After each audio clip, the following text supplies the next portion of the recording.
রাস্তা দিয়ে গাড়িতে করে যাচ্ছিলেন শ্রীরামপুরের তৃণমূল প্রার্থী তন্ময় ঘোষ। সেই সময় রাস্তায় নাকা চেকিং চলছিল। হঠাৎ তার গাড়িকে থামানো হয়। এরপর গাড়ি থেকে বেরিয়ে আসেন তার গাড়ির ড্রাইভার ডিকি খুলতে ড্রাইভারকে বলা হয় ডিকি খুলতে। আর তখন গাড়ির ভিতরে বসেছিলেন প্রার্থী। তিনি বলেন যে তিনি শ্রীরামপুরের তৃণমূল প্রার্থী তন্ময় ঘোষ। এরপর তিনি সোজা গাড়ি থেকে বাইরে বেরিয়ে আসেন। এরপর আধিকারিকদের প্রশ্ন করেন, তৃণমূল প্রার্থী হলে কি গাড়ি 3 বার করে চেক করা হয়? এই শুনে তারা বলেন তাদের যা কাজ সেটাই তারা করবেন। কয়েক মিনিট তাদের সঙ্গে তৃণমূল প্রার্থীর কথা কাটাকাটি হয়। এরপর তিনি সেখান থেকে বেরিয়ে যান। তৃণমূল প্রার্থীর গাড়ি তল্লাশির ঘটনা সামনে আসতেই শোরগোল পড়ে গিয়েছে। দেখুন ভিডিও।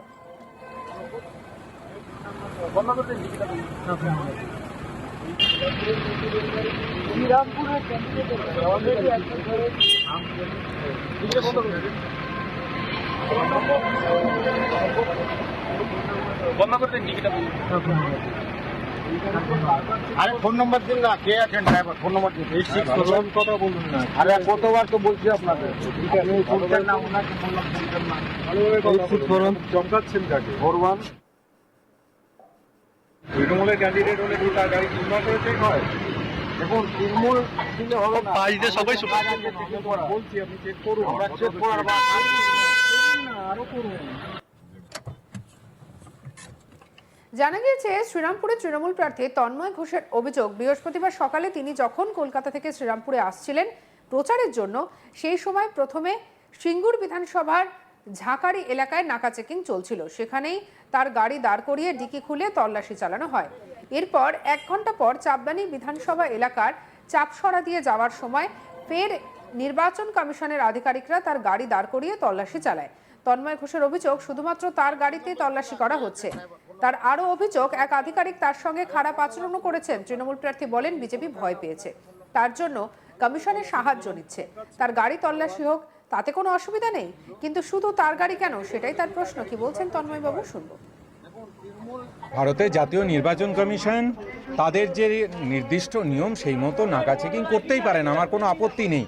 নিয়মবিধির মধ্যে সেটা আছে, সেটা করুন। কিন্তু খুঁজে খুঁজে তন্ময় ঘোষ শ্রীরামপুরে তৃণমূল কংগ্রেস প্রার্থী, তার গাড়িটাই 1 ঘন্টার মধ্যে 2 বার চেকিং, এবং বাকি গাড়িগুলোকে ছেড়ে দেওয়া হচ্ছে।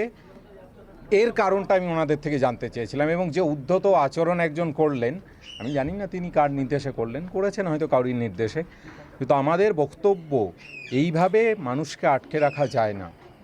শ্রীরামপুরে বিধানসভার মানুষজন সিদ্ধান্ত নিয়ে ফেলেছেন, আগামী 4 মে বিজেপি এখান থেকে 50,000 ভোটে হারবে। অন্যদিকে বিজেপি প্রার্থী ভাস্কর ভট্টাচার্য কি বলছেন, শুনবো। প্রার্থী তন্ময় ঘোষকে এখানে কিন্তু 2 বার আটকেছে পুলিশ, তারা নাকা চেকিংয়ের নামে। তাদের যেটা দাবি যে বিরোধীদের চক্রান্তেটা হচ্ছে। তারা আটকেছে, পুলিশ আটকেছে।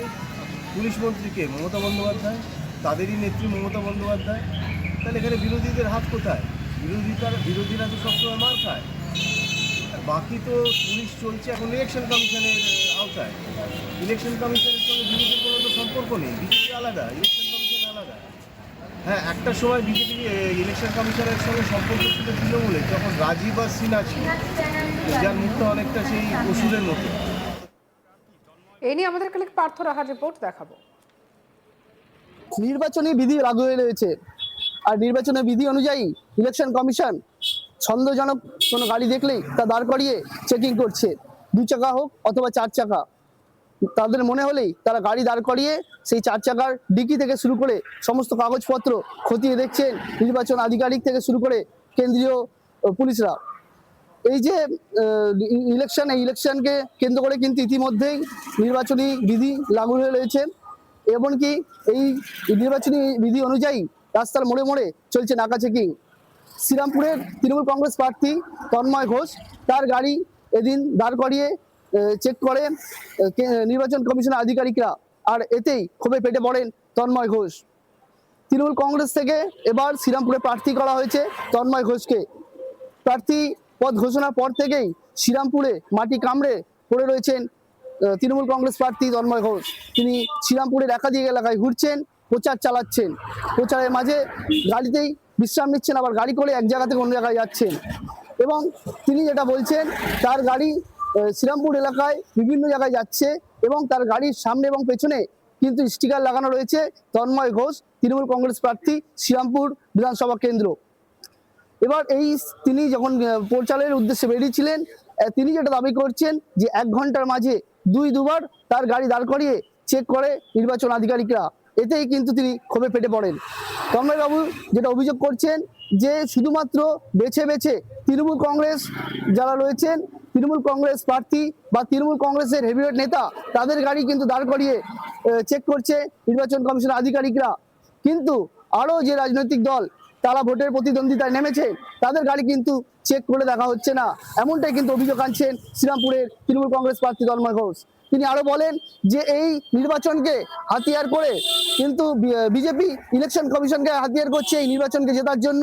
এর আগে এসআইআর প্রক্রিয়া করেছেন, এবার এই যে এই গাড়িগুলোকে চেক করা হচ্ছে, যাতে তৃণমূল কংগ্রেসের যারা নেতৃত্ব রয়েছে তাদেরকে বিপদে ফেলার জন্য বা তাদেরকে অপদস্থ করার জন্য। কিন্তু এতে কোনো লাভ হবে না।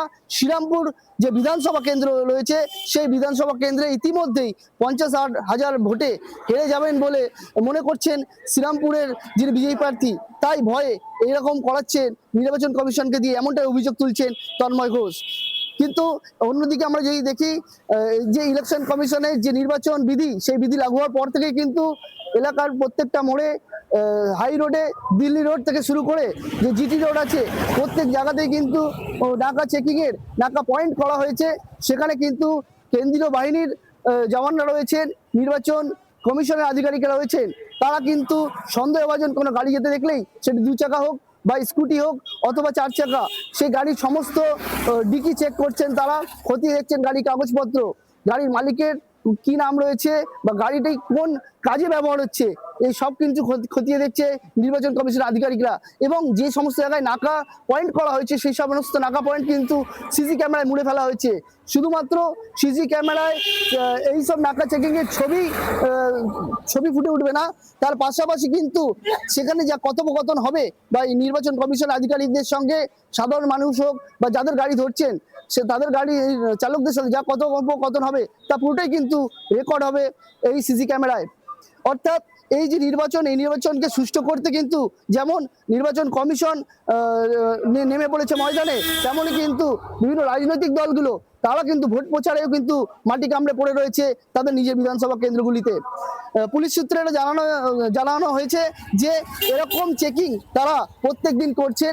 তাদের কোনো গাড়ি 4 চাকা হোক বা 2 চাকা হোক, যারা নির্বাচনী বিধির মধ্যে রয়েছে, তার যদি মনে হয় সে গাড়ি দাঁড় করিয়ে চেক করতেই পারে এবং গাড়িতে কি আছে, গাড়ির মালিকের কাগজপত্র কি, তা খতিয়ে দেখে সমস্ত কিছু ঠিক থাকলে গাড়ি ছেড়ে দেওয়া হচ্ছে। এতে অসুবিধা হওয়ার কোনো কথা নয়। হুগলি গ্রামীণ পুলিশের তরফ থেকে এটা জানানো গেছে যে এই নাকা চেকিং চলার সময় কিন্তু যে পান্ডুয়া রয়েছে, পান্ডুয়াতে কিন্তু একজনকে ধরা হয়েছে, তার কাছে একটি রিভলভার পাওয়া গিয়েছে। ভোটের আগে এই যে রিভলভার সমেত একজনকে ধরা হয়েছে, এতেও কিন্তু এই নাকা চেকিং এর ফলে ধরা সম্ভব হয়েছে বলে পুলিশ সূত্রে জানা গেছে। এবং কি যেটা নির্বাচন কমিশন সূত্রে জানানো হচ্ছে, তারা প্রত্যেক মোড়ে মোড়ে গাড়ি চেকিং করছেন, সন্দেহ কিছু দেখলে সেই গাড়ির সমস্ত কাগজ খতিয়ে দেখা হচ্ছে। এর জন্যই যে তৃণমূল কংগ্রেস প্রার্থী তিনি যখন যাচ্ছিলেন, তার গাড়িও চেক করা হয়েছে। এটা নির্বাচন বিধির মধ্যেই পড়ে, কাউকে অপদস্থ বা কাউকে অপমান করার জন্য তার গাড়ি দাঁড় করানো হয়নি। কিন্তু তন্ময় ঘোষ তিনি এটা দাবি করছেন বেছে বেছে তৃণমূল কংগ্রেস প্রার্থীদের গাড়ি চেক করা হচ্ছে, বিজেপির ক্যান্ডিডেট যারা যাচ্ছেন তাদের গাড়ি চেক করা হচ্ছে না, এমনটা অভিযোগ তুলছেন তন্ময় ঘোষ। এটাও বলেন যে শ্রীরামপুর লোকসভা কেন্দ্রে মানুষ তৃণমূলকেই বেছে নেবে, তৃণমূল সরকার গঠন করবে, সেটা বুঝতে পেরে গিয়েছে শ্রীরামপুরে যারা বিজেপি প্রার্থী বা বিজেপি কার্যকর্তারা।